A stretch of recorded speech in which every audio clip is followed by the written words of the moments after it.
She is the star of the classic sitcom I Dream of Jeannie. She is a singer, a producer, and a best-selling author. She is one of the rare actors who have maintained a long and successful career in the entertainment industry. She is Barbara Aiden. Today, we will take a look at some of the untold stories from Barbara's life while you enjoy some rare photos of her. A direct descendant of Benjamin Franklin, Barbara was born on August 23, 1931, in Tucson, Arizona, to a poor and broken family. However, her early beginnings weren't what one might consider ideal. Her parents divorced when she was only 3 years old, and she moved with her mother to San Francisco, where they lived with her stepfather, who was a telephone lineman. Her troubles did not end there, as she also faced the challenges of the Great Depression and the prejudice of society. Against the backdrop of these early struggles, Eden developed a passion for singing and acting and started performing in local clubs and pageants. This drive led her to win the title of Miss San Francisco in 1951, and like many aspiring actors, she packed her bags and headed to Los Angeles. Little did she know that her path to success would be paved with challenges and setbacks. Her initial experience was far from encouraging. In a 1989 interview, she recounted a disheartening encounter with an agent who told her that she wasn't tough enough, pretty enough, or endowed enough to make it in the industry. She recalled and said, "I went to see an agent, and he said to me, 'Honey, go home. Marry the boy next door. You're not tough enough, you're not pretty enough, and your breasts aren't big enough.'" As a result, she found herself working at a bank instead of on a Hollywood soundstage. "I had no relatives in the field," she explained, "and I didn't know enough to tell producers I belonged to actors." She felt somewhat lost. However, she refused to let these obstacles define her journey and took a bet anyway. With a new name, she stepped into the spotlight and landed her first film role in Back from Eternity in 1956. Following her debut, she graced television screens in the movie How to Marry a Millionaire in 1957.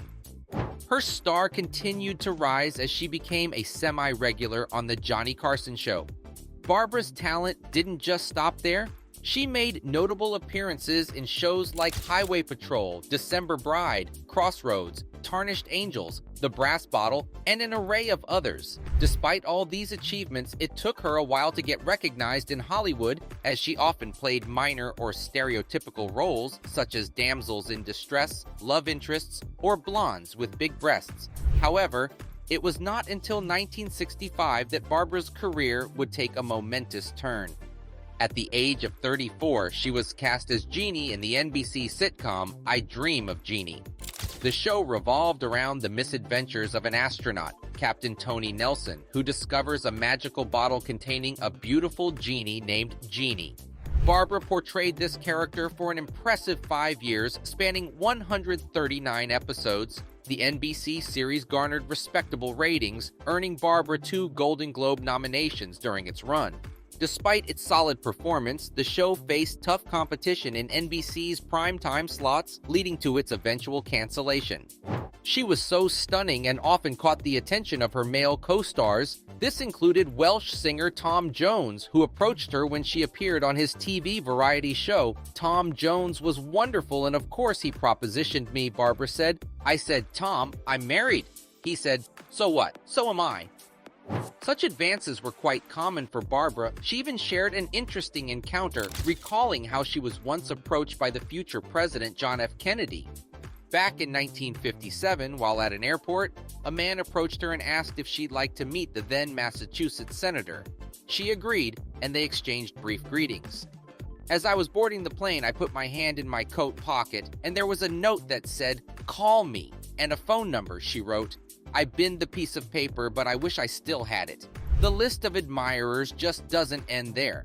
Barbara also remembered an intriguing incident from her time as a dancer in a Sunset Strip nightclub. Elvis Presley personally contacted the club owner and expressed his interest in taking Barbara out on a date.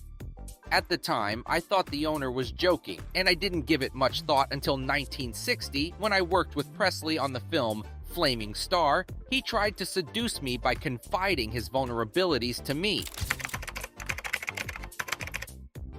While Barbara stunned audiences with her enchanting performance as Jeannie in I Dream of Jeannie, she was also creating magic in her love life. Her journey through relationships was filled with ups and downs, just like the twists and turns of a captivating storyline. Barbara's romantic tale began when she met American actor Michael Ansara on a blind date. The sparks flew, and the two tied the knot in 1958. However, tragedy struck when Barbara gave birth to their first son, who was stillborn. Overwhelmed with grief and depression, Barbara grew tired of the strain on their marriage, and they filed for divorce in 1974. Barbara found love once again and married Charles Fagert 3 years later. Unfortunately, due to Charles's struggles with drug addiction, the marriage ended after just 4 years. Undeterred by these setbacks, Barbara continued her search for lasting love. However, speaking of drugs, this was not the only time drugs created turbulence in her life. In the midst of her dazzling success on I Dream of Jeannie, Barbara's world was both blessed and shattered. Alongside then-husband Michael Ansara, they welcomed a son, Matthew, into the world. However, 2 decades later, a heart-wrenching tragedy struck. Barbara faced every mother's worst fear when she learned that her only son had been found dead. The cause of this unbearable loss, a cruel twist of fate, was an accidental heroin overdose. 20 years later, in 2021, Barbara opened up about her tragic loss in an interview and said, "Drugs are inexplicable. It's just so frustrating." Barbara admitted she felt angry over her son's death. "Even though he was 35, he was still my baby," she muses. Currently, Barbara is happily married to realtor and architect John Eicholtz. The pair have now been married for more than 30 years and live in Los Angeles with their dog Bentley. Behind the scenes of I Dream of Jeannie, things got a bit tangled between co-stars Larry Hagman and Barbara. In her book, Genie Out of the Bottle, Barbara mentioned that Hagman had hoped the show would make him a big star. But according to her, Sidney Shelton, who created the series, once said that Larry realized the focus was on Jeannie, not him. This left him frustrated and pretty upset throughout the 5 seasons. According to Barbara, Hagman turned to alcohol and drugs. She remembered how he'd start each day at the studio with lots of champagne. In between scenes, he'd hole up in his dressing room, smoking pot and having even more champagne. Despite his struggles, Barbara saw him as a good person who was troubled. Things got pretty wild on set. Hagman's frustration sometimes led to unusual behavior, like urinating on furniture or even scaring off a group of visiting nuns. It got to a point where the producers thought about letting Hagman go and finding someone else for his role, but Barbara stepped up to support him. "He has trouble getting along with people. That's all. You can work around that. I think it would be unwise to replace him in the middle of the show." Barbara's journey has been far from a fairy tale, but she considers herself fortunate to have a supportive family by her side. In a social media post, she shared that she still dreams of Jeannie, a character that left an indelible mark on television history. In 2013, she surprised audiences by donning her iconic Jeannie costume once again, and shared a photo from the event. She playfully captioned it, "Here it is, folks, the navel that put NBC on edge." While it remains uncertain if Jeannie will ever return to the bottle in a proper revival of the show, one thing is clear: Barbara's legacy as Jeannie will forever be etched in our hearts. If there were to be another chapter in Jeannie's story, we might not see Barbara back in the bottle again. Instead, she could take on the role of an aunt or grandmother, a guiding force passing down wisdom and magic to a new generation.